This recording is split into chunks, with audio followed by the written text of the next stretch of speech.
How's it going?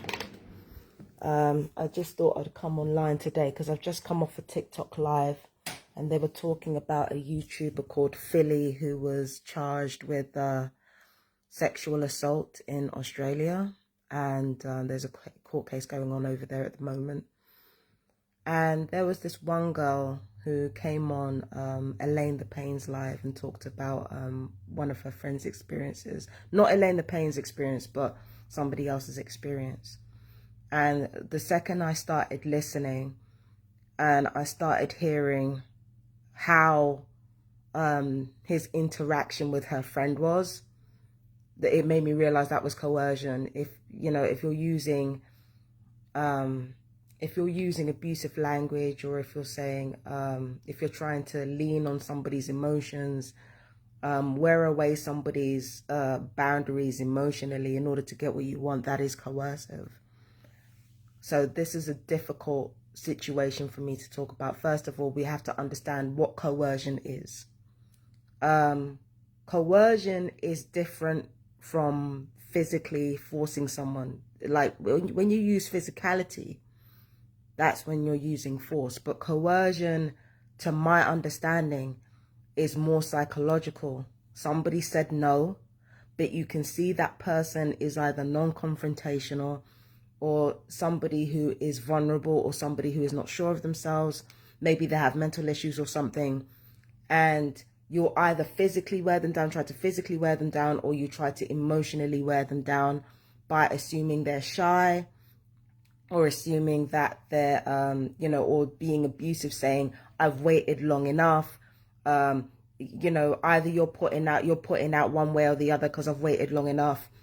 Or they'll try to even sweet talk you and say, oh, you're so beautiful, please give me some, please give me some. Now, that is coercion. When you're trying to manipulate a person into giving you what you want, it's not based on their enthusiasm, it's not based on what they actually want, it's all about what you want and what you want alone. This is where it gets difficult for me to talk about, because it's not just men coercing women into sex, or or people coercing young people into sex. It's not just that. It's also, I can't believe I'm saying this. The second it leaves my mouth, I can't take it back. Okay? It's also about women trying to coerce men into loving them. This is absolutely a thing. And a lot of women are going to say, no, I don't do that. I don't do that. No. There are far too many of us, not all of us, but there are far too many of us who try to coerce men into a relationship, to the point where a lot of men who have that low self-esteem, who keep coming back for sex, who keep coming back for things that they know are not good for them, we can kind of turn around and use that to try to coerce them into loving us. Or we can use guilt, or we can use shame, or we can use any of these things to try to coerce men into relationships with us. And in some cases, that's how men end up marrying women that they don't actually like, because it's a combination of male privilege from systemic patriarchy. It's a combination of male privilege, because it absolutely is, but it's also a combination of a woman sticking around and love bombing a man when they know full well that the man does not want them. So it's a combination of a lot of different things. And it's important to understand these things, because we have to really have respect for each other and really understand, just because we want something from that particular person, it doesn't mean that that person owes us. They don't owe us anything. It's very important to remember they don't owe us shit. I don't care if you're a man and you want sex. In fact, with men, it's worse, because you're coercing women over something that you could easily sort out with your own hand. I don't fucking understand it. Do you understand what I mean? No, actually, I do understand it, and I'm going to get into that. But the point that I'm making is that whether you're talking about sex, in the case of Philly, the alleged story around somebody's friend, whether you're talking about Philly, whether you're talking about men in general who like to coerce women into sex rather than have a woman be enthusiastic about it, whether you're talking about women who have in the past tried to coerce men into relationships. I think that's actually improving. Tried to coerce men into relationships, whether you're talking about coercion of sex or coercion of love. Enthusiastic consent is everything. No is a complete sentence. And my thing is this: if somebody has doubts, that's a fucking no. I don't care if that one time they're into it and another time they're not into it. No, if they have doubts and they're flip-flopping like that, that's a no. Take that as a no. I don't care if it's sex. I don't care if it's romance. If they're flip-flopping like that, take that as a motherfucking no. Take that as a no. Enthusiastic consent is something that we have to be all in with, and it's something that we have to be, it's something that we have to actively encourage in all ways. Relationships, friendships, sex, all of that. Enthusiastic consent is something that we have to be comfortable with. Okay? And it's something that has to be mutual. That's actually the hardest thing to manage in a world like this. Enthusiastic consent, it has to be mutual between two people. It has to be mutual. It cannot be one or the other. It cannot be like, no, I'm sorry. It has to be enthusiastic consent all the way, because enthusiastic consent with one person only, it leads to people taking shortcuts, and those shortcuts lead to abuse. The shortcuts being coercion. The shortcuts being trying to break down somebody's boundaries to make them like you or to make them... No. No is a complete sentence. And if they got doubts, that's a no. Unless they're jumping into it enthusiastically, take it as a no. But herein lies the catch-22, okay? Now I've gotten into the moral aspects of why coercion is wrong. I'm about to get into the emotional aspects of why coercion happens. Why is it that when we want somebody so bad, we try to manipulate that person or manipulate certain situations to get them, or in some cases people perform love spells to get the person that they want? Why is it that we coerce people into loving us or wanting to fuck us? Why do we attempt to coerce? Why do we coerce people? Why do we do that? Why do we seek out people who we know aren't sure of themselves, especially if they belong to a certain demographic? Why do we do that? Well, we live in a world that is strongly hierarchical. And because of that, there is a level of desirability that people are striving for. And the closer it is to white, the closer it is to either phallic or extremely gendered, the closer it is to being wealthy, the closer it is to being symmetrical, aesthetically, like attractive. The closer it is to all of those things is the more we want those people. Now, I've always said that desire revolves around lack. It revolves around something that we want that we don't have yet. It can result, it can be something that we're grieving over. This is what I've experienced. Desire is either revolved around fear of what you will never have, like fearing that you won't have something on your own, so you desire somebody who you think will give it to you. It revolves around grief, something that you've lost already that you want to recapture in another person. Or it can be a sort of projection or deflection of your own shame, something to alleviate the shame and something to alleviate the guilt of being who you are, so you can be with another person in order to fulfill that for you. That's what desire is principally all about. Desire is about power. And if you live in a highly hierarchical structure that revolves around putting a select group of people at the top, technically speaking anyway, like a lot of the people in power are not attractive. A lot of the people in power are not attractive at all, and not even likable. Just not attractive, not likable. Just incredibly dull people. And most of them are very fucking old. So everything that I'm talking about, the youth, the wealth, all of that is theoretical. People are striving after a theoretical ideal in romance because they want to get that step closer to being privileged. Again, desire is about power.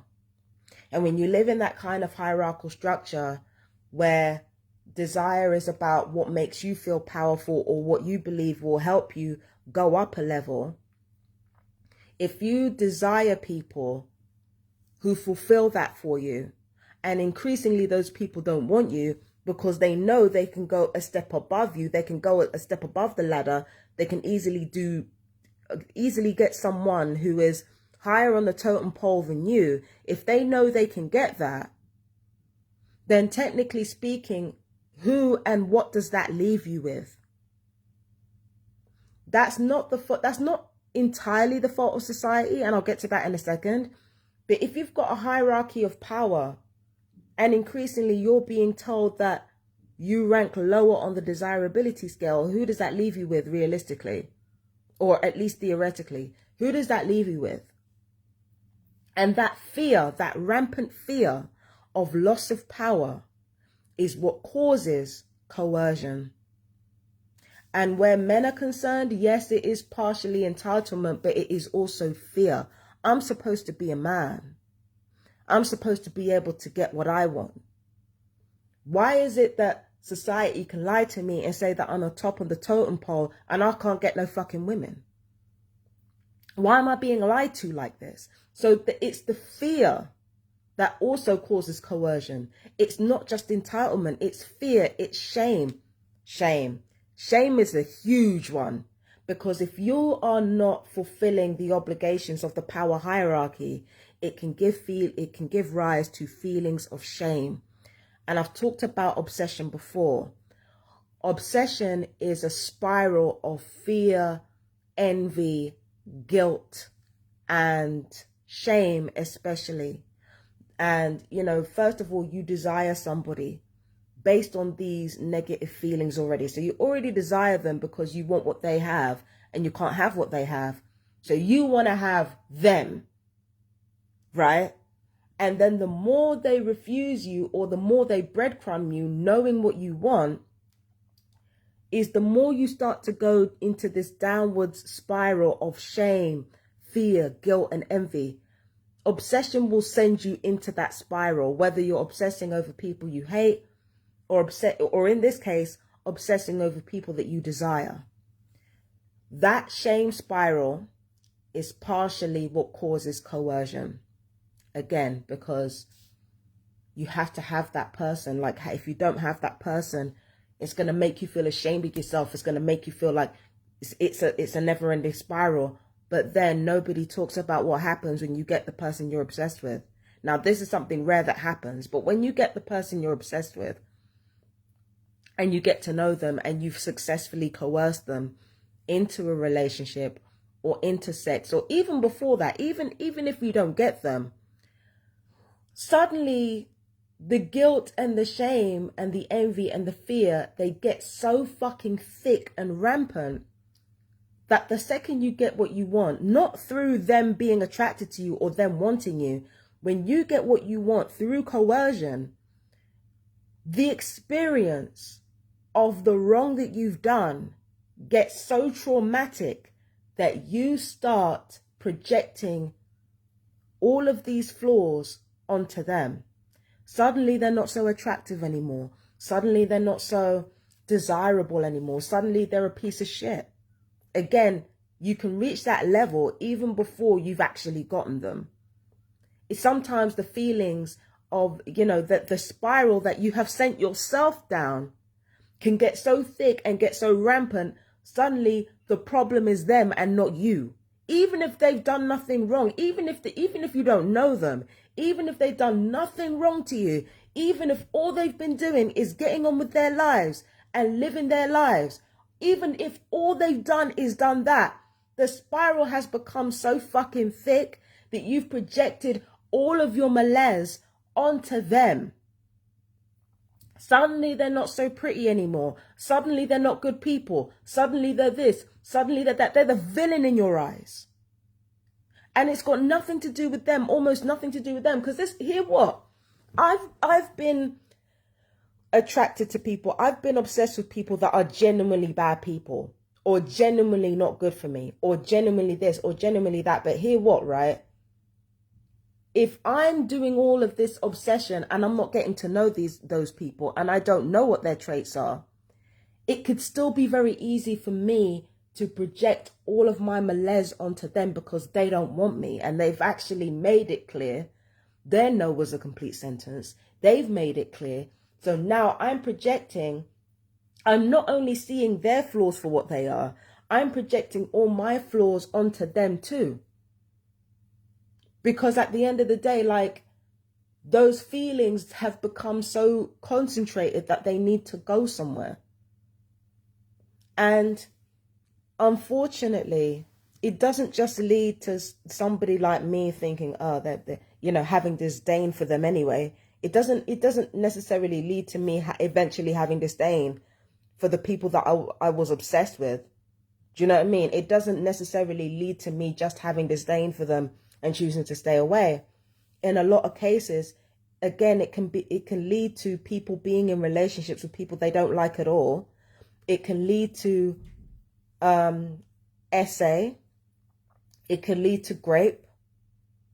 It can lead to a whole host of, it can even lead to murder.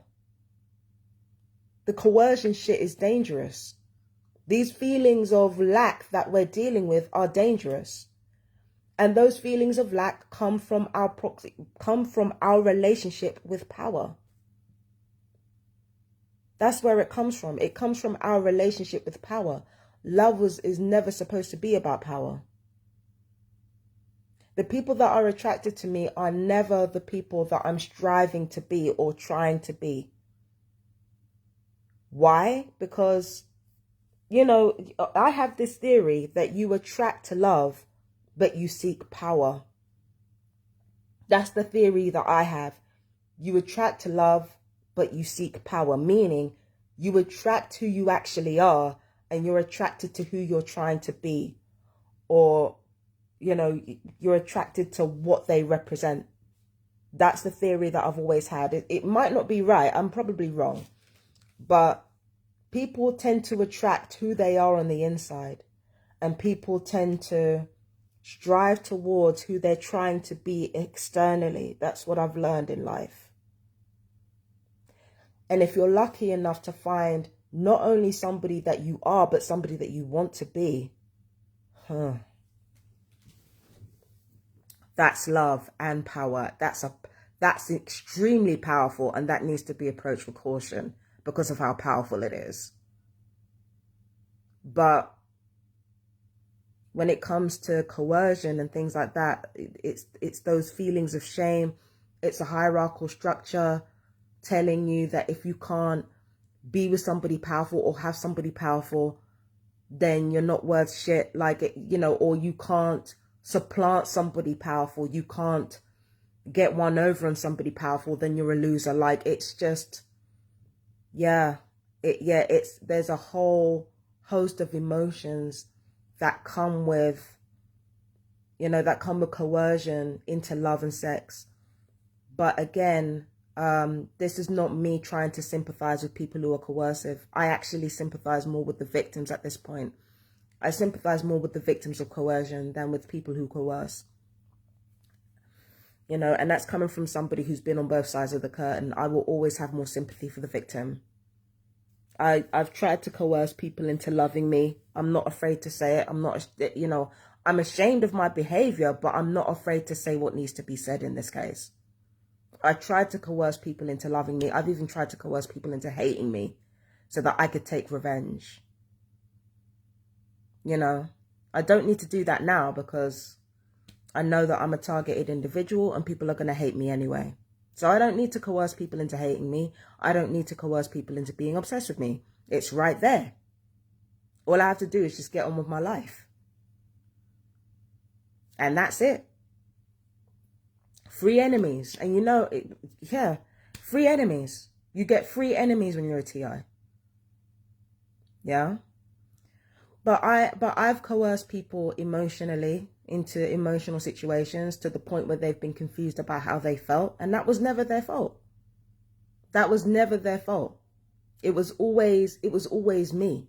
So I will always have, and yes, I've been coerced as well. I've been coerced sexually, and I've also been coerced emotionally. Coercing me emotionally, it wasn't, you know, that's less romantic and more closer to home with the emotional coercion. But I have been coerced emotionally, and I have been coerced sexually. I've been coerced in a multitude of different ways.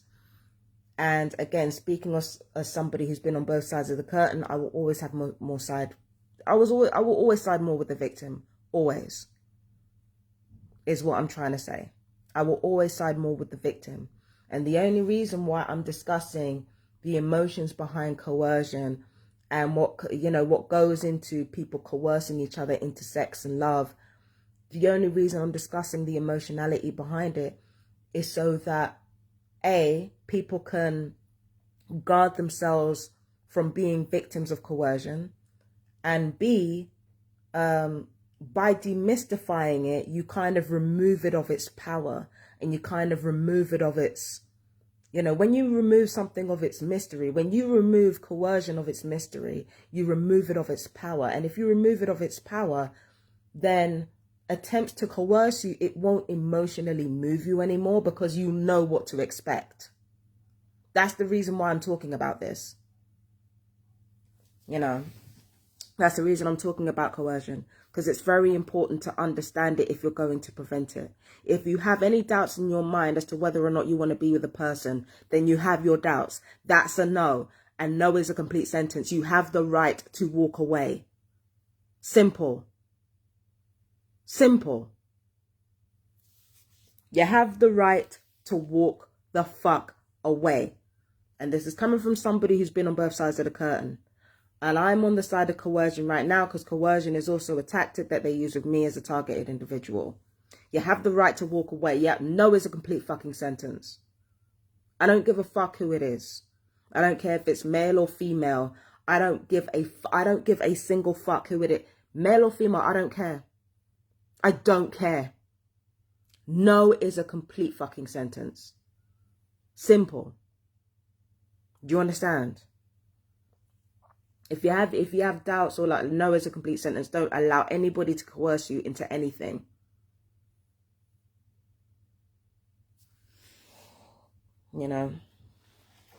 But now that I've gotten into the emotion behind coercion and what tactics are used, I've briefly talked about the tactics. I don't think I've really gone into detail about tactics.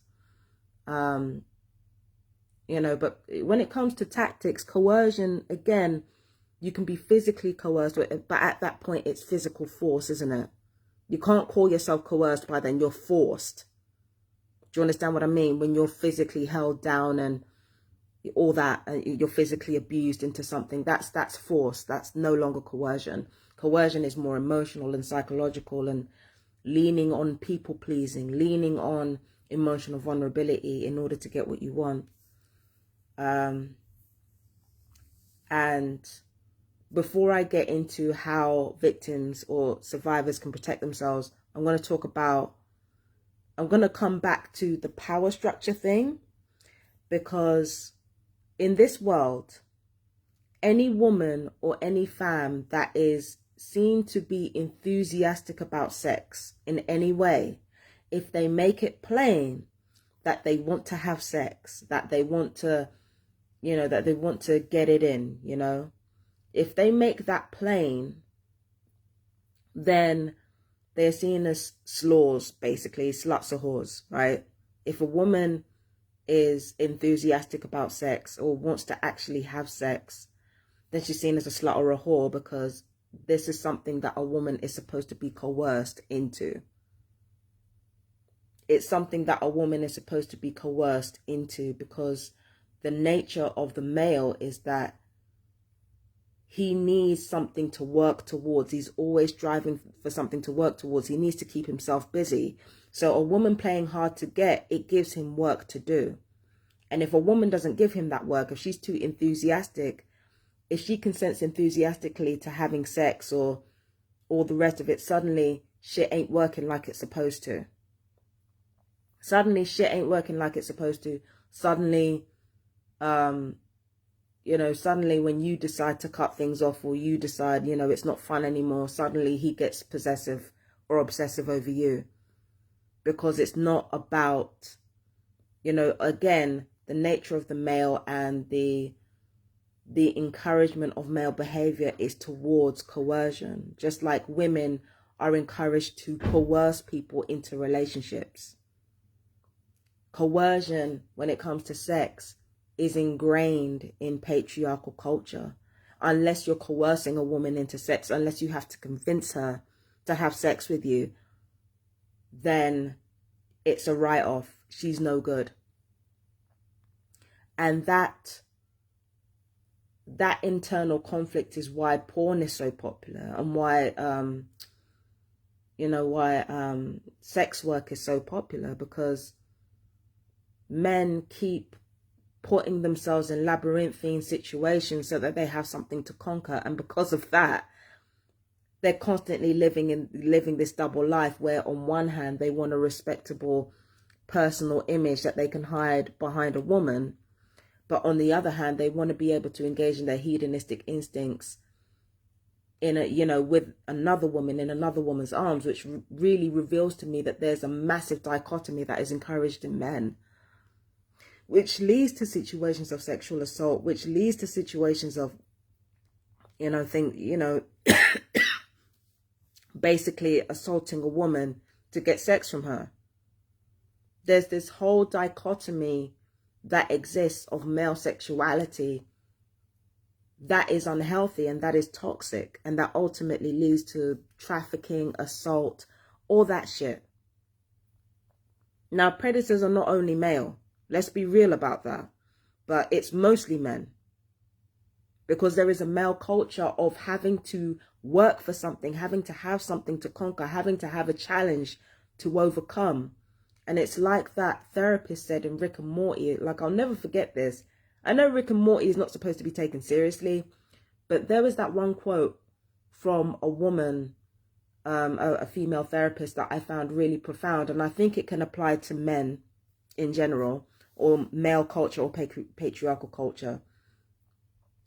Certain things like cleaning up the house, like taking care of yourself physically, like learning how to cook, learning all of these things for yourself, right? Learning all of these things for yourself, it's work. It's work. Very rarely there is a way to do it so wrong that you might die. It's not anything big. It's not anything major. It's not so major that if you get it wrong one time, you'll die. And the thing with work is that it's boring. Because it's low stakes, it's boring. It's very boring, low stakes. But, male culture is high risk, high reward. Predator culture, not just male culture, but predator culture is high risk, high reward. Work is boring. Work is boring because the stakes are low. There's not so, you can get it wrong as for it to be embarrassing, or, that's why weaponized incompetence is a thing. You can get work so wrong that you might fuck it up, but you might not get work so wrong as to be a health hazard. Men constantly need to put themselves in high risk, high reward situations. Not all men, but certainly enough of them. High risk, high reward is a part of male culture, and all of these things I've talked about are work. There's no way to do it so wrong that you might die. And there are some people, like a lot of women, who are willing to do the work, and there are some people like men who would rather die. The male is a hunter, but also the dominator. He wants to force a woman into submission. The male as a hunter is a myth. The male as a hunter is a myth. And he doesn't dominate anything. He's not fit to dominate. He's not fit to lead. Because he always needs to conquer a goal, or conquer something, or work towards something. That's not the mindset and the psyche of a leader. A leader builds. A leader has emotional insight. Men are not taught to have that. Do you understand what I mean? And this high risk, high reward culture that we live in, this high risk, high reward culture is exactly why coercion into sex happens. It's exactly why sexual assault happens. It's exactly why rape happens. Because of the high risk, high reward bullshit. Men are always striving for the highest reward. And in order to get the highest reward, they will engage in the highest risks. Men who are emotionally bankrupt, but who are smarter than that, will practice on women first that they don't really want. So morally bankrupt men who are smarter than that will practice on women that they don't really want first. So they'll use these women as resources while they will build themselves up, and then they will go after the women that they want. Those are the smarter ones who are morally bankrupt. But for the most part, when men are not intelligent and who are also morally bankrupt, they will go for the high risk, high reward option. And when they can't get what they want, rape, coercion, sexual assault, or if they can't manage any of those things, they will project all of their shame, fear, guilt, and envy or grief onto the woman that they are the object of. They will have disdain over that woman. Oh, you're fucking ugly anyway, that type of shit. Because it's high risk, high reward. That's one of the psychologies behind coercion and behind rape, and why enthusiastic consent when it comes to women is seen as beneath men. It's because enthusiastic consent is work. Enthusiastic consent is work. It is not high risk. It is not high reward. It is fucking work. And a patriarchal culture will have you believing that high risk and high reward and striving after the rarest things are the path that you need to take. This patriarchal culture will have you convinced of that. So this is what causes coercion of relationships. This is what causes coercion of sex. This is what causes emotional abuse and sexual abuse. Because this emphasis on scarcity and rarity, that's what will have people fucked up. That's what always does have people fucked up. Constantly. Now, let me think of what else I'm going to say, if I'm making sense. If I'm making sense, let me know. But let me see what else I'm going to say. Yeah. I was going to talk about the psychology of victims of coercion. Now, this is the thing. This is where it gets morbidly interesting for me, because I noticed that women who are physically forced into things, they're usually made of stronger stuff. They're usually quite strong-willed. This is speaking from my own observations as a woman and as somebody who's seen abuse in real time. It seems to me that physical abuse, it usually happens one of two ways. Either it happens slowly over time through a woman's self-esteem being chipped away at her, or it usually happens when, you know, again, it's not just women who are victims and it's not just men who are abusers, but I'm speaking in generalities.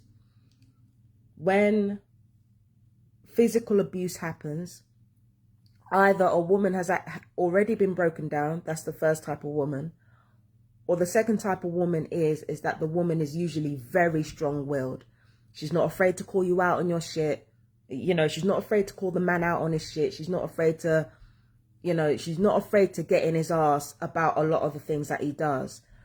So those are the two categories that a woman who is physically abused falls into, or who's forcibly, you know, raped and essayed fall into. Either she's very, very strong right off the rip and the man feels the need to teach her a lesson, or she's been worn down over time by a lot of emotional abuse in a long-term situation. So those are two types of women that I've observed that get physically abused.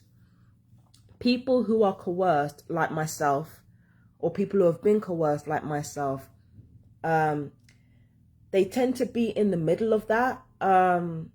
you know that if you put your hands on this person, then they're going to make up noise. They're going to make up noise every single conceivable place.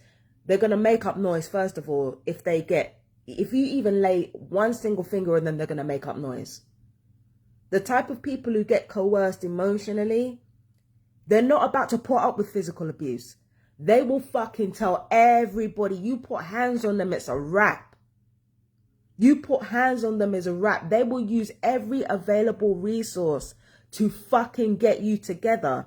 And a lot of women or people who get coerced into something, they know that. They know they can't get away with physically hurting this person. Because they know this person, as vulnerable as they are and as much as they lack self-respect, the second you put hands on them, it's over. And they know that. When they coerce you emotionally, they know that as soon as they put hands on you, it's fucking over. And you've got them by the balls. Right? So that's the first group that find themselves emotionally coerced. The second type of people who find themselves emotionally coerced, I'm sorry to say it, they can often have borderline or ADHD. They can be people pleasers. They can be, very, very emotionally led, very emotionally vulnerable. They can have such strong emotions that will lead them in definite directions, even though they're not supposed to move in definite directions. And they're often the type of person who have suffered narcissistic abuse before. Emotionally, they've been emotionally worn down, not physically, but emotionally, and they're very vulnerable, and they will engage in desperate behavior. Well, not all people who have been coerced. Let's be real now. Most people who are coerced are not desperate. Don't. I think bipolar people too, yeah. But yeah, not all emotionally coerced people are desperate. In fact, the majority of them aren't. But they know that people who are easily coerced will be very, very strident people pleasers. When it comes to their stress instincts, they will move towards fight or flight. Not fight or flight, no. They'll engage fight or flight when it comes to violence. When it comes to emotional coercion, they will move towards tending and befriending when they are emotionally coerced. And it doesn't matter how dangerous the situation gets, how much they are emotionally convinced into doing something that's against their interest, they will continue to just engage because they don't want to upset the person who's coercing them. So the type of people that end up being coerced they're kind of like the predators in the opposite direction. These same people are still full of fear, full of guilt, full of shame, full of grief, but instead of taking it towards love bombing people or being predatory, it implodes on them, that it can collapse in on itself, and they can become too eager to please. Even when the coerced person cannot, for the fucking life of them, stand the person that is coercing them. And this is the thing about people who are easily coerced. They can fucking hate you. They can literally hate you and not like you.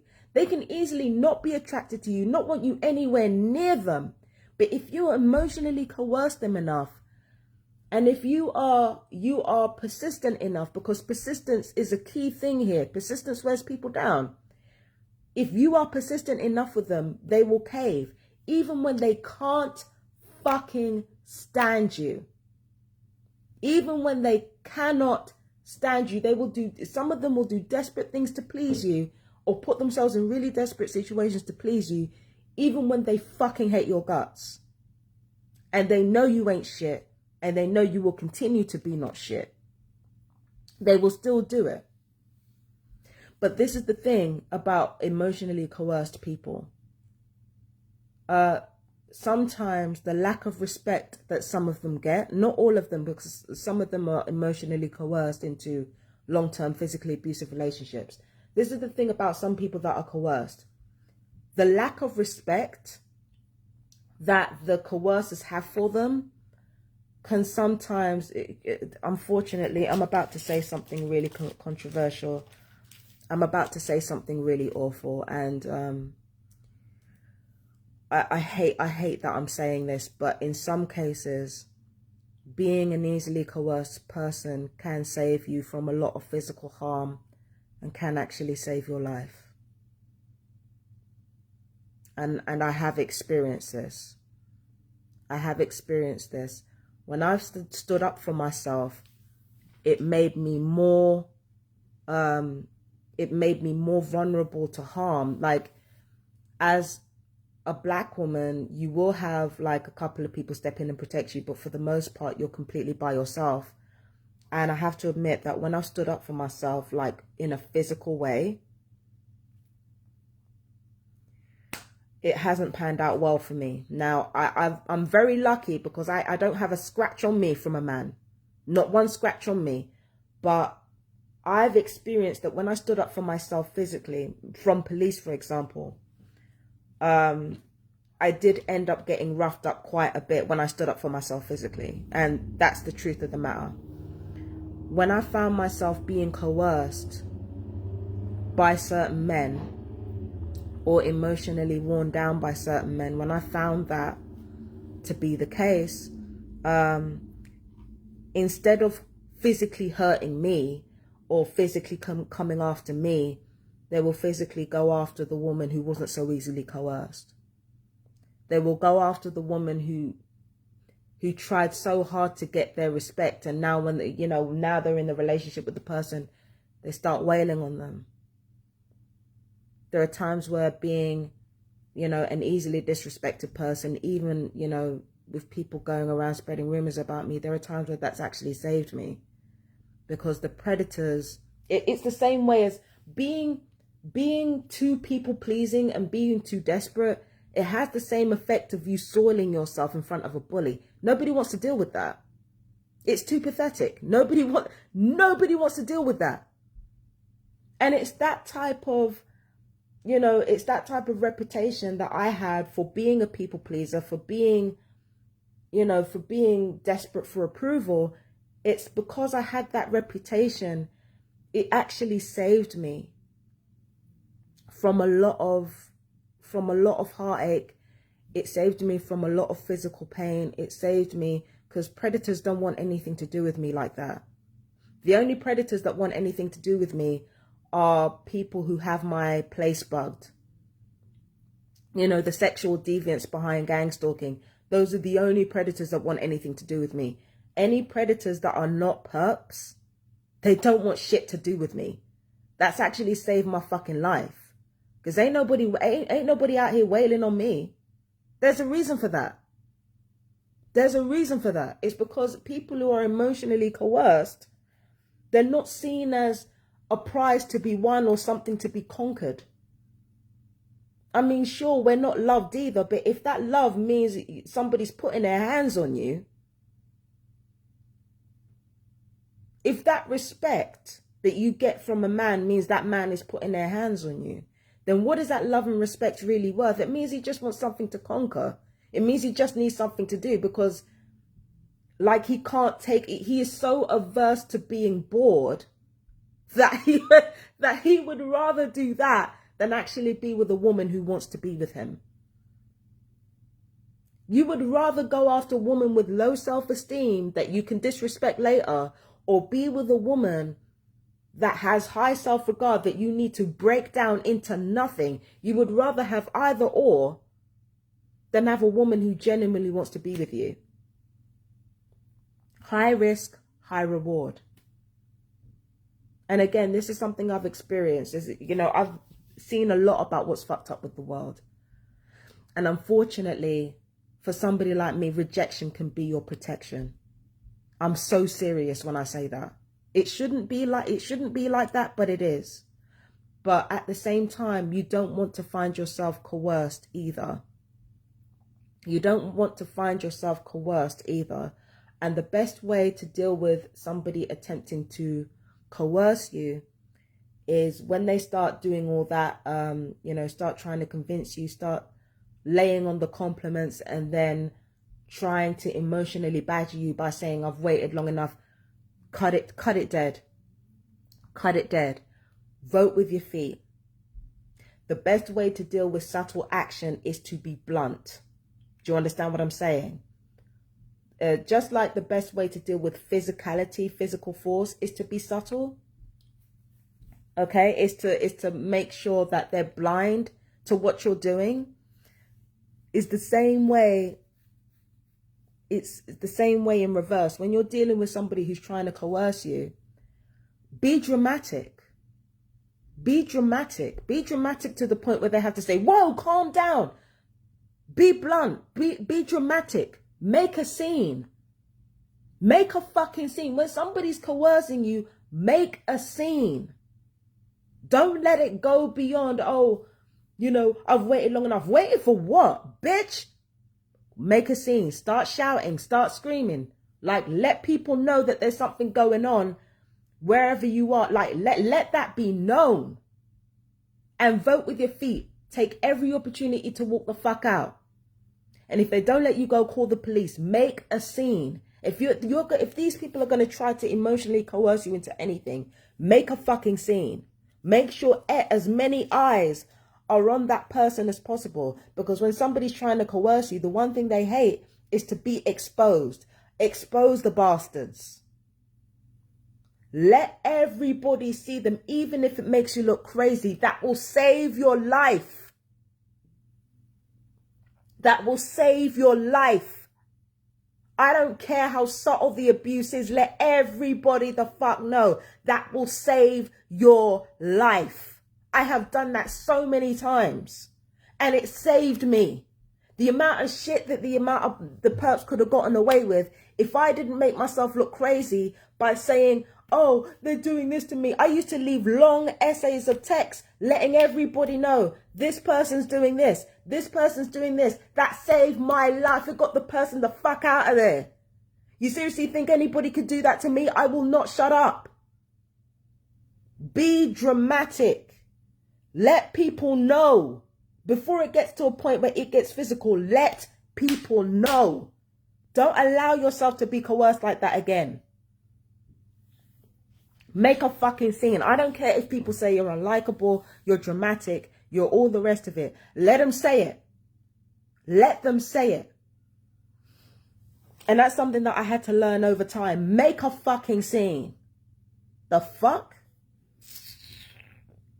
Sure.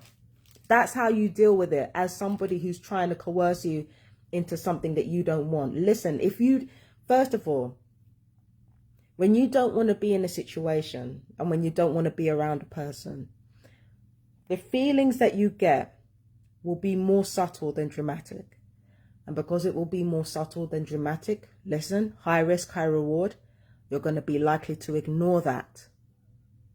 And you're going to be likely to say, oh, you know, maybe I'll just ignore those feelings. No, don't go for the high risk, high reward bullshit when your feeling is telling you, I don't want to be here. Listen to that. Listen to that subtle feeling before it gets loud. Listen to that subtle feeling. I don't want to be here. Listen to it. Because the more you listen to it, is the more you will avoid situations that you don't need to be in. So you pay attention to really quiet feelings of, I don't know if I'm comfortable with this, or I don't know if I want to do this. I don't know. No. Listen to those subtle feelings. Listen to those subtle feelings. And if somebody starts saying, oh, come on, like immediately, why are you not respecting the fact that I said no? I said no. Leave it. Leave it. I said no. Why are you continuing? You know, somebody's got to go. You know, for example, if you're at a party and you say, oh, I've really got to go home. And everybody's like, no, don't go. Just be like, I'm sorry, I really have to go. If you've just had sex with someone and, you know, they say, oh, I really want you to stay. Just say, no, I've got to go. If you have to go, you have to go. No is a complete sentence. And then go. Talk about what you're going to do. If you say, no, I have to go, follow it through with action. No, I have to do this. No, I have to do this. No, I have to do this. And if they try and find other ways to get around you, like love bombing you. And again, the subtle feelings will let you know what's going on. Pay attention to those subtle feelings. Then that's when you've got to dip. Cut it off physically. Just cut it off. You don't want anything to do with that. Just cut it off physically. Just lop that shit off. Lop it off. You ain't dealing with it. You're not dealing with it. Simple. You're not dealing with it. No is a complete sentence. Always remember that. No is a complete sentence. And pay attention to the subtle feelings inside yourself. There is even a hint of doubt. Even a hint of doubt. Don't do it. Don't do it. Do not do it. Peer pressure doesn't go away with high school. Peer pressure is your entire life, unfortunately, because people don't know how to regulate their emotions. But no is always a complete sentence. If you're the kind of person who's a chronic people pleaser, pay attention to the subtle feelings. Turn that people pleasing inwards towards pleasing yourself. Listen to those subtle feelings within yourself that says that something isn't right, because it won't start off loud. It will start off quiet and then it will get loud later. Don't let it get loud. Don't let it have to shout at you to get you to listen. Do you understand? I'm not saying that this is foolproof to avoid situations of abuse. And quite frankly, even if you don't follow my advice, if you are being coerced into anything, you are being coerced. You can guard yourself against being coerced. But if you're being coerced, then you're being coerced. The fault is not on you. The fault is on the person coercing you. Always remember that. Even if you don't listen to everything that I tell you and that person tries to coerce you, knowing better than you do that you don't want something, that's still on them. I'm sorry. That's still on them. It's not on you. So don't think for 1 second that just because you don't do what I tell you to do, that it's suddenly your fault. No, it's not your fault. If you're being coerced into something, if you're having your emotions leaned on, because they know that you don't want it. They know, so why are they continuing? If they know better than you do that you don't want something, why are they pressing the issue? Why is what they want more important than your safety? Why is what they want more important than your comfort? That's their fault. That's still their fault. Even if you don't guard yourself, it's still their fault. Let's be clear. But you need to pay attention in order to avoid being coerced, and in order to avoid abuse. You need to pay attention to your feelings and be willing to be unlikable. I cannot stress this enough. Women, be unlikable. Be a fucking nuisance. Be the type of people that conservatives hate. Be that type of woman. Be loud. Be unlikable. Don't stand for bullshit ever. Be the type of woman that they're telling you not like. Be unlikable. I'm telling you, it will save you. Be unlikable to these people. Do not allow yourself to be coerced into any situation, romantically or sexually. Be unlikable. Take that risk. You see, what I've learned, right, is that there are societal conventions out there. But the thing that I've learned is that the people who are the quickest to go against the rules are usually the ones who make it out the mud. They're usually the ones who make it out of the mud. The ones that are the quickest to actually be like, no, I'm not doing this. Like, no, I don't want to do this. Fuck off. They're the ones that make it out the mud the fastest because they refuse to be coerced into anything. They are the ones who usually become successful because they're not willing to do anything that is not within their own values. The most successful people are the ones who see through the bullshit of society's people-pleasing nonsense. And they're like, whoa, wait a minute. Why should I allow that to let that stop me from doing what I want to do?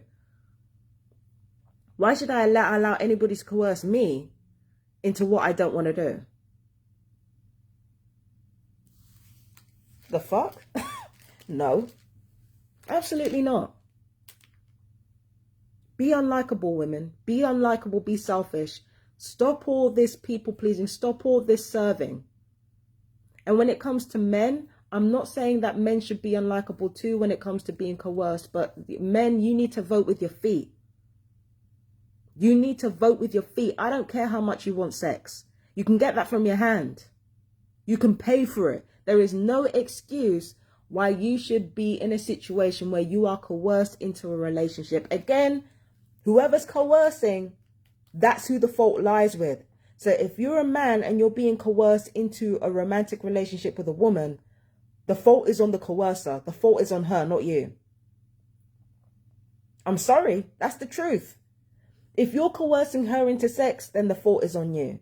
But if she's coercing you into sex or a relationship, that's on her. That's not on you.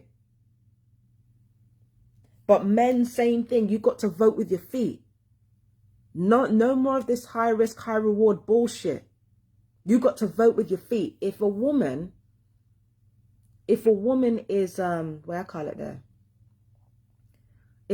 is subtly trying to convince you, trying to lure you, trying to do any of this crap, no. It means you were never into her. It means you were never into her, and you need to walk away because you have rights. Walk away. Walk the fuck away. Like if you feel the need to come back to somebody, push them away, come back to somebody, push them away, it means you're not sure about them. And if you're not sure about them, either you are coercing them into sex or they're coercing you into love, or both. Walk away. Stop with this bullshit. Stop with this dance. It's not necessary. Walk away. Vote with your feet. Don't allow yourself to be coerced into love, and don't coerce anybody into sex. Actually, that goes to everybody. Don't coerce anybody. Just don't do it. Understand that whatever it is that you want from the person you desire, really think about what they represent to you, and understand that there are ways that you can actually get that for yourself. You don't have to coerce them into loving you or wanting to fuck you. You don't have to coerce that person into doing something. If there's something you want from your life, go and get it for yourself. I've been seeing a lot of Sex and the City content lately, and Big and Carrie are a prime example of coercion. They're coercing each other into things that they don't want. Big's coercing Carrie into sex when she wants more. Carrie's coercing Big into a relationship when he doesn't want one. Because they're looking for something in each other that they think they can't get for themselves. Big wants room to be able to express himself and to be able to let his funny, jokey side loose, because as a financial advisor, I seriously doubt he's able to do this through his job. So he's looking for somebody that can release the good time side of himself, without being judged or whatever. So he uses Carrie to do that. When easily he could take a class, he could fucking, he doesn't have to use women. He could take a class, he could fucking join sports with other men. He could do, he could engage in activities with other men that don't involve anything sexual and don't involve anything abusive. He could easily do that. He chooses not to. He could easily have female friends that he doesn't fuck. He chooses not to do that. There are ways in which he can find that emotional expression, but he does not take that. Carrie, on the other hand, because she's a woman, when she starts falling for Big and all that type of stuff, she doesn't learn right away. But if you notice, she starts straightening her hair. She starts getting higher paid jobs. She starts, she starts becoming more status conscious when it comes to her men. Her men get higher and higher in status. She keeps straightening her hair. She keeps getting fucking high paying jobs like Vogue. She's a published author. So all the things that she was looking for in Big, slowly but surely, she starts introducing into her own life. And by the time she's at her peak and she's a published author, she's traveling to places because of her publishing, when she meets Big again, all she wants from him is sex. Until they retconned her and Big, oh, Lord. But yeah, by the time she meets him again, she doesn't need a relationship from him. She doesn't even need an apology. She just wants sex. Because she's found stuff within herself and within her own life that she was looking for from big. She was looking for higher status. She was looking for career. She was looking to be amongst people of sorts when it came to who she was sleeping with. She was sleeping with writers. Before she was sleeping with waiters. She was sleeping with, now she's sleeping with successful musicians. She's sleeping with politicians. She's sleeping with fucking entrepreneurs. She's sleeping with, like, you know, people like Aiden who are wealthy as fuck. Prior to Big, what kind of men was she sleeping with? After Big, what kind of men is she sleeping with? Because she's a woman, by nature, whatever it was that she was looking for in Big, slowly but surely she started to introduce into her life without even realizing it. And that's exactly what I'm talking about. When you want something, you think you want another person, what do they represent to you? Is there a way you can get that for yourself in a way that is right for you? Instead of coercing another person into being with you, take responsibility for your life. Take responsibility for your life and what you want. Because you're not going to find that in coercing another person and making them emotionally or sexually confused so that they have to put up with you. What are you looking for? What are you looking for? Really? That's the key. And everything that I say, it sounds really simple, but like it literally took me decades to even get to this point. And I was making mistakes like as recently as 3 or 4 years ago. Maybe even like actually a couple of years ago. It took me 4 decades to even reach this point. So I'm not assuming that everything that I'm saying is really simple. It's not simple. It takes diligence. It takes diligence and self-reflection, but it also takes a lot of self-acceptance. That's even harder. It's one thing for you to be aware of yourself, and it's one thing for you to be aware of your flaws and what you need to change, but accepting yourself as you are, that's the hardest thing you will ever do, because you are not encouraged in this society to do that. But it is through self-acceptance that you can avoid being coerced into things. And it's through understanding the subtleties of life that you might even be able to avoid more serious predators. But it takes knowing yourself. It takes knowing what you need to change and learning how to get what you want in your own way. That's self-acceptance, but that's probably the hardest thing you'll ever have to do. But when you have self-acceptance, that's when you start, you know, that's when a lot of people, I think, will stop this coercion shit. Not everybody, because there are some people who are genuine predators, but that's when a lot of us will avoid the coercion shit. Being coerced or coercing other people is when we have self-acceptance, you know. So, yeah, this was a difficult one for me. But yeah, I felt that I needed to put my 2 cents in here because this is a really important subject to talk about. We need to change the way that we treat each other and change the way that we see each other. We're not pawns. We're not resources to trade. We need to do better. If you're a TI and you've made it this far, let me know how you guys are going.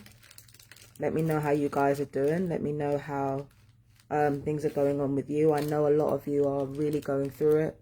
You always do, your TIs, but I still want to hear from you. And I will see you in the next one. Peace and blessings.